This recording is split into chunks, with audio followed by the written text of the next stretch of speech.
দাবিতে দোকান কর্মচারীরা গলাচিপা, পটুয়াখালী এবং পিরোজপুর, ভোলা সহ এই দক্ষিণ অঞ্চলের দোকান কর্মচারীরা তাদের ন্যায়সঙ্গত দাবি তারা পায় না। ওইখানে আমাদের শ্রম দপ্তর আছে, তাদের কাছে গেলেই তারা বলে যে তাদের জনসংখ্যা নাই, জনবলের কারণে তারা সমস্যার সমাধান করতে পারে না। আমি কেন্দ্রীয় নেতৃবৃন্দের কাছে অনুরোধ করব, যাতে করে এই শ্রমিক সংস্থা যেখানে কলকারখানা আছে তাদের জনবল যাতে করে সংকট না থাকে সেই ব্যবস্থাটা আপনি করবেন।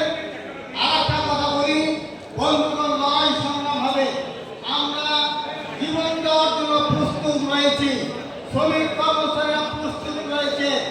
আমাদের জীবনের বিনিময় লড়াই সংগ্রাম করে আমাদের যে 9 দফা দাবি এবং সংস্কার কমিশনের যে 25 দফা দাবি, এই 25 দফা দাবি আদায় না হওয়া পর্যন্ত